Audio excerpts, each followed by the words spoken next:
Just over the last couple of months with the protests, they've killed at least, it looks like 32,000 protests, 32,000 protesters in their own country. They shot them and hung them.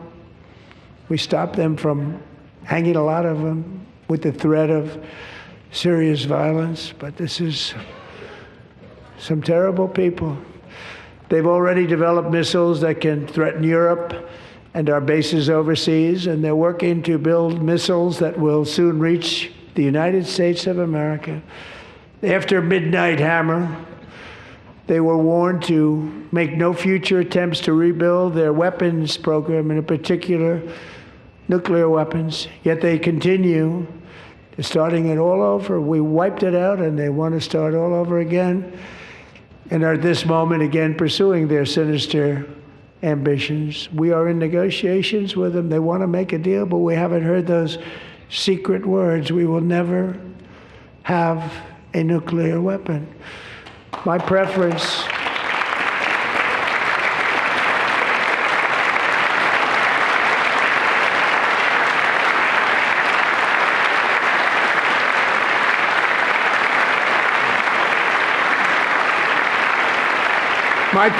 is to solve this problem through diplomacy.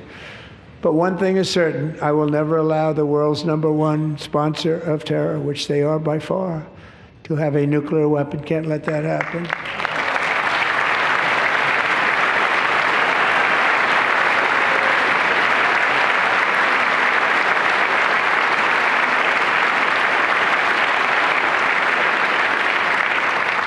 And no nation should ever doubt America's resolve. We have the most powerful military on earth. I rebuilt the military in my first term.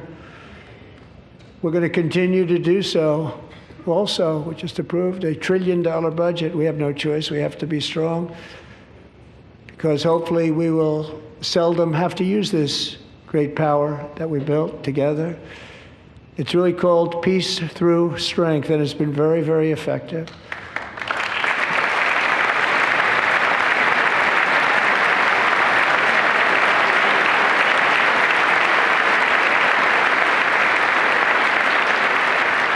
So thanks to Republicans in Congress, we're investing that record number of dollars, have no choice, in the United States Armed Forces.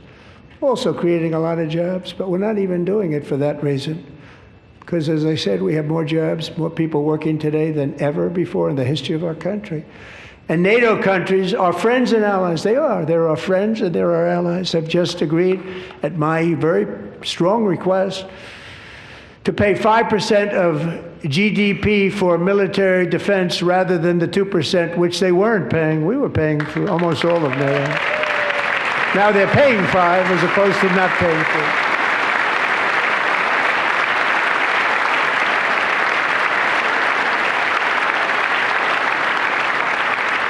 2. And getting that 5% was something which everyone said would never be done, could not happen. We got it really easily with one meeting. And big difference between 2% that's not paid. We were paying the freight of many of them. Very few were paid up. Now 5%, then they're paid. And everything we send over to Ukraine is sent through NATO, and they pay us in full. They pay us totally in full. Every branch of our armed forces is setting records for recruitment. This is so exciting. And every service member recently.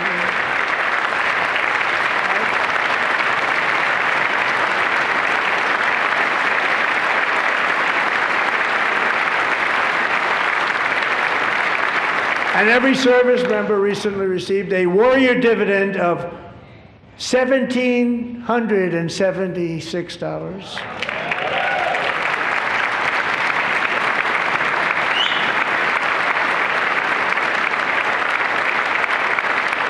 You know, they put it on my desk. We got the money from tariffs and other things, a lot of money we have. We have much more money than people understand.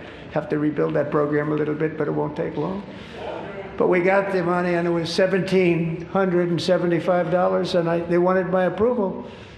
And I said, what's the number? $1,775. I said, wait a minute, for $1 more we can have $1,776. It's going to I said, we're going to figure that. I never asked anybody if we could afford it. $1 more. I said 1776.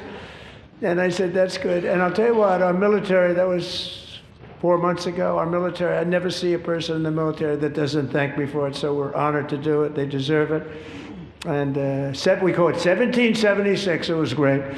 And we love our military. We love our law enforcement. We love our firemen. You know, the firemen don't get mentioned enough. We love our firemen. We're also...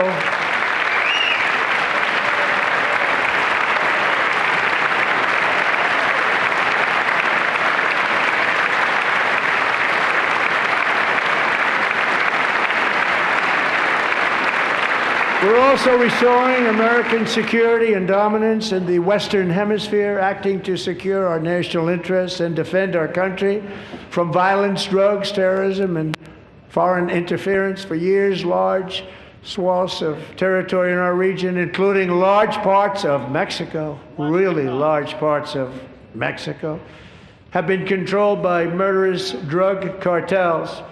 That's why I designated these cartels as foreign terrorist organizations, and I declared illicit fentanyl as a weapon of mass destruction.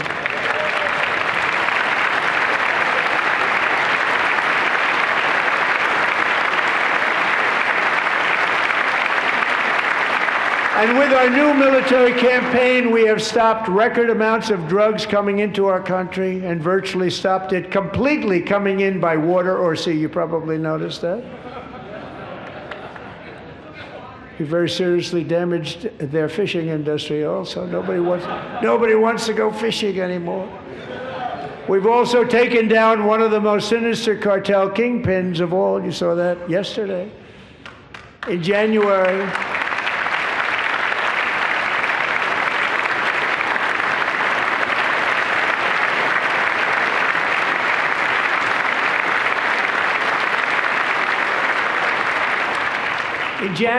elite American warriors carried out one of the most complex, spectacular feats of military competence and power in world history. No one's seen anything like it. Foreign leaders, I won't tell you who, called me and they said, very impressive, very good. They couldn't believe, they all watched, they saw what happened. This is a different fighting force that we had years ago when we fought to tie. You know, it's a great fighting force. I'm so proud of it.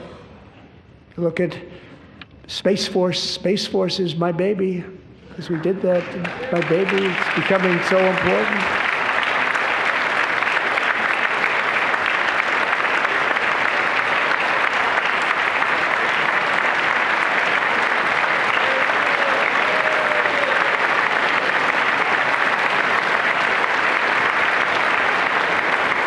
And America's armed forces overwhelmed all defenses and utterly defeated an enemy, good fighters, to end the reign of outlaw dictator Nicolas Maduro and bring him to face American justice.